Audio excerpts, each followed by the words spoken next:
Gusto imbestigahan ng Senado ang mabagal umanong pag-update ng LTFRB sa listahan ng PUV drivers sa Cash Aid Distribution Centers. At kaugnay niyan, makapanayan po natin si Senate Protect Committee Chairman, Senador Sherwin Gatchalian. Magandang umaga po, Senator Win. Si Maris po ito. Live po tayo sa unang balita.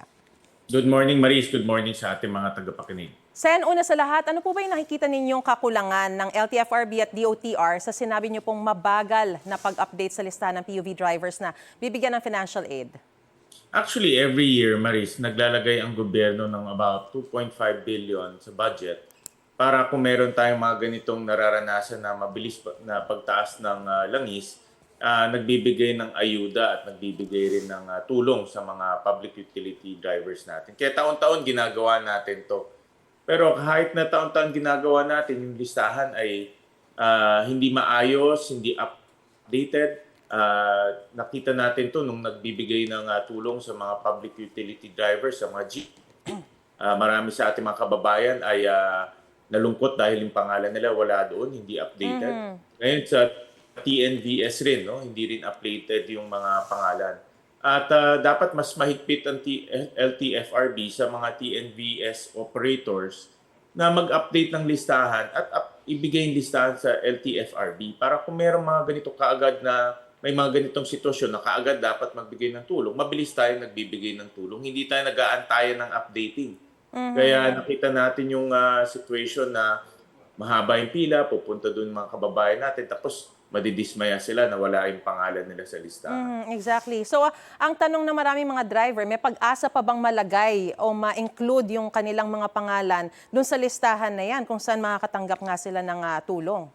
Ang DSWD naman very sila accommodating at liberal, no, dahil kung nakita nila na mukha ka naman driver at talagang may ebidensya ka na driver ka, nagbibigay sila ng tulong. Pero yung punto dito ay yung nag-antay ka na matagal, tapos hindi ka nakapag-trabaho nung araw na yon, at pagdating sa dulo ay hindi ka makakuha ng tulong. So ang importante sa pamahalaan natin, no, dapat mabilis tayo nagbibigay ng tulong at yung mga listahan natin, ina-update natin para hindi nakakaabala sa ating mga kababayan. Speaking of mabilis, sa inyo po monitoring as of April 13, 45% pa lang po ng targeted beneficiaries. Wala pa sa kalahati ang nakakatanggap ng financial aid mula po sa gobyerno.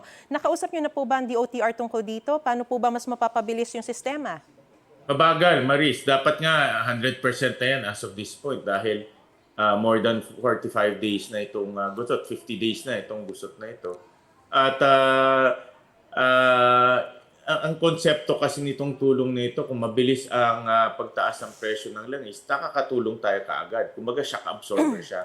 Pero dahil nga yung listahan hindi maayos, yung pagbibigay mabagal, tapos yung iba ay wala pa sa listahan, mabagal yung pagbibigay ng tulong ng ating pamahalaan. May pera, hindi problema yung pera. Ang problema yung listahan.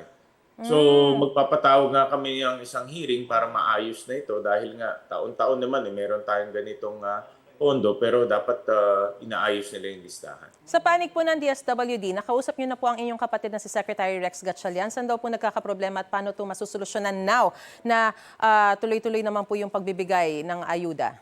Ang DSWD nagbibigay lang ng ayuda eh. Ang kung anong hawak na listahan ng DSWD, yun ang ginagamit nila para magbigay ng tulong. Kasi ang regulator, ang kumukuha talaga ng pangalan at nagbibigay ng prangkisa, yung franchise, ay LTFRB. No? Talagang sila yung agency na nagre-regulate ng public utility vehicles. Sa lahat to, from TNVS to jeep to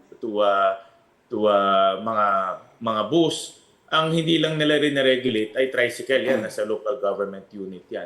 Pero dahil nga sa ganitong sitwasyon, importante rin na nakikipag-coordinate ang LTFRB sa mga tricycle drivers natin. End of the month daw target ng DSWD matapos ang pamamahagi ng financial aid. Ano po ang panukala ninyo para maabot ang target na ito? Ito na nga nangyari, very unfortunate, may namatay pa habang nakapila. Correct. Nakikita ko sa news yung mga naaabala. Siyempre, iba ay sa init rin ng araw, naapektuhan yung kanilang kalusugan. Magpapatawag kami at hihikayatin natin ng LTFRB at mga ibang ahensya ng gobyerno na ayusin yung pagbibigay ng tulong, especially sa listahan.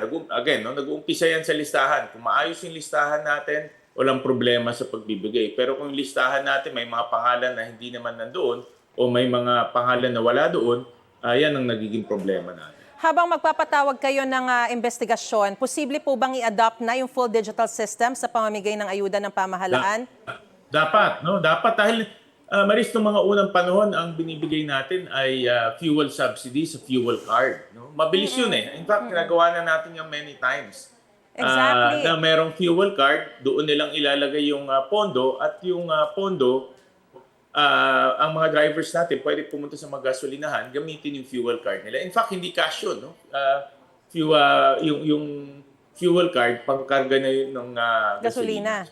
Oo, dapat yun ang ginagamit natin. Meron po ba tayong assurance na pwedeng makuha sa inyo, Senador, na sana magawa na kagad to kasi napakahirap na madagdagan pa yung mga mabibiktima tapos sana hindi na sila kailangang pumila na lang, di ba? Yeah, sigurado yan. Yan ang itinutulak namin. In fact, every year, yan rin ang aming minomonitor dahil nga naglalagay ng pondo. Titiyakin namin na hindi na maulit to. Alright, maraming salamat po, Senador Sherwin Gatchalian, sa inyo pong panahon. Maraming salamat, Maris. Thank you. Binigay niyo po sa amin. Ingat po.